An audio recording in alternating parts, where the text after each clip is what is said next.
अस्सलाम वालेकुम dear students. उम्मीद करता हूँ सब स्टूडेंट खैरियत से है और अपनी स्टडी और लाइफ को एंजॉय कर रहे होंगे।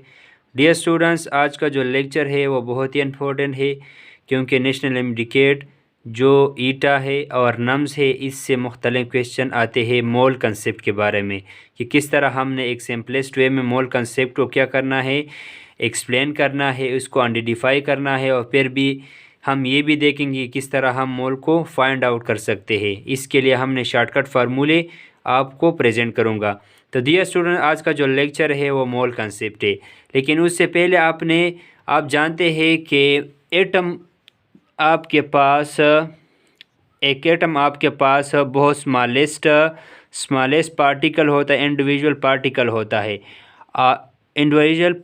होता है। तो डियर स्टूडेंट्स, इसकी मास की मेजरमेंट, किसी एटम की मास की मेजरमेंट क्या हो जाती है, मुश्किल हो जाती है, इसकी डिफ़िकल्ट हो जाती है, इसकी मेजरमेंट डिफ़िकल्ट हो जाती है। उसको हम मेजर करते हैं डिफरेंट यूनिट के ज़रिए से, इसको हम मेजर करते हैं एक डिफरेंट यूनिट के ज़रिए से। और वो यूनिट आपके पास क्या होते हैं, जिस तरह AMU होता है आपके पास, जिस तरह आपके पास ग्राम होता है। एंड फॉर लार्ज क्वांटिटी हम यूज़ करते हैं केजी या पाउंड हम यूज़ करते हैं। तो इस तरह ये मोल भी केमिकल सब्सटेंसेस को मेजर करने का एक यूनिट है। जब भी हम केमिकल सब्सटेंस को मेजर करते हैं तो इसके लिए हमने क्या करना है, एक यूनिट की ज़रूरत होगी और वो यूनिट क्या होगी, मोल होगी। तो इसके बाद हम देखते हैं कि मोल को हम किस तरह आसानी से डिफ़ाइन कर सकते हैं। तो स्टार्ट करते हैं। तो डियर स्टूडेंट्स, मोल को हम इस तरह डिफ़ाइन कर सकते हैं कि mass of element molecules formula unit an ion express in gram is called moles of that's elements या of that substance is called moles. Mass of an element molecules formula units an ion express in gram is called mole of that element या substance.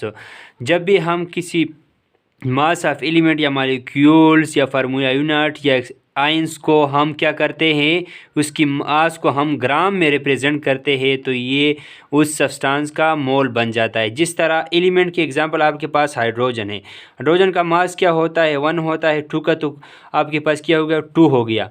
तो ये आपके पास 2 हो गया, sorry dear students, तो आपके पास ये 2 हो गया। जब भी आप इस 2 जो हाइड्रोजन का मास है इसको आपके पास इसके साथ आप ग्राम लिखते हैं तो याद रखिए ये हाइड्रोजन का मोल्स बन जाता है। इस तरह अगर मॉलिक्यूल की एग्जांपल हम लेते हैं तो मॉलिक्यूल में हम आपके पास H2O आता है। H2O का जो मास होता है वो क्या होता है, 18।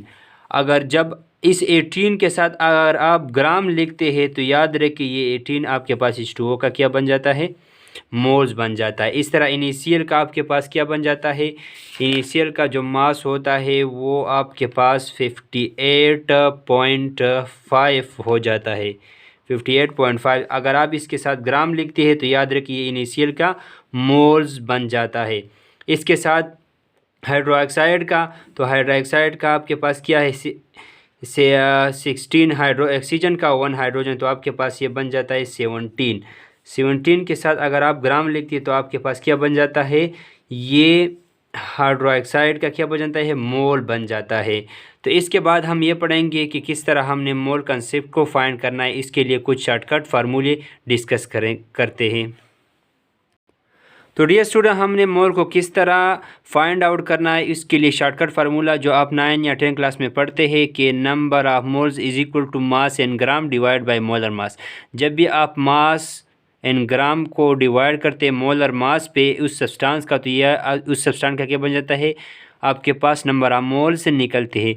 तो डियर स्टूडेंट, इससे आप 2 फार्मूले और भी बना सकते हैं। किस तरह, तो हमारे साथ देखते जाए कि अगर आपसे मांग रहा हो मास, तो डियर स्टूडेंट अगर आपसे मास मांग रहा हो तो इसके लिए आपने क्या करना है, मास इन ग्राम ये इधर आ जाएगा और ये इधर आ जाएगा। तो ये आपके पास number of moles multiply by molar mass. तो ये एक फार्मूला आपके पास बन गया डियर स्टूडेंट्स। इस तरह डियर स्टूडेंट्स, अगर आपसे क्या मांग रहा हो, आपसे मोलर मास मांग रहा हो तो डियर स्टूडेंट्स वो मोलर मास भी आप फाइंड आउट कर सकते हैं। किस तरह? तो मोलर मास को फाइंड, ये यहाँ आएगा और ये यहाँ आएगा। तो डियर स्टूडेंट्स आपके पास मोलर मास ये आपके पास बन जाएगा मास in gram divide bye moles. जब भी आपको मास इन ग्राम या आप डिवाइड करते हैं किस पे, नंबर ऑफ मोल्स पे, तो ये आपका पास क्या बन जाता है, मोलर मास बन जाता है। इस तरह कुछ और फार्मूले भी है, इसको भी हम डिस्कस करते हैं। So dear student next formula आपके पास है dear student, numbers of moles is equal to number of particle divide by Avogadro number. जब आपके पास क्या हो, नंबर ऑफ पार्टिकल गिवन हो, पार्टिकल से मुराद ये होगा डियर स्टूडेंट्स कि आपके पास एटम गिवन हो या आयंस गिवन हो या मॉलिक्यूल्स गिवन हो या फार्मूला यूनिट गिवन हो, तो किस तरह उस सब्सटेंस का आपने क्या करना है, उस कंपाउंड या मॉलिक्यूल का आपने नंबर ऑफ मोल किस तरह फाइंड करना है। तो number of moles is equal to number of particle divide by Avogadro number. Number of particle आपके पास एटम भी हो सकता है, आयन भी हो सकता है, मॉलिक्यूल भी हो सकता है, फार्मूला यूनिट से, और उसको डिवाइड करना है एवोगाड्रो नंबर। एवोगाड्रो नंबर आपके पास डियर स्टूडेंट्स ये इक्वल होता है 6.023 मल्टीप्लाई 10⁻23। इस तरह आपने एवोगाड्रो नंबर को उस नंबर ऑफ पार्टिकल पे डिवाइड करना है, तो आपके पास क्या बन जाता है, नंबर ऑफ मोल्स बन जाते हैं।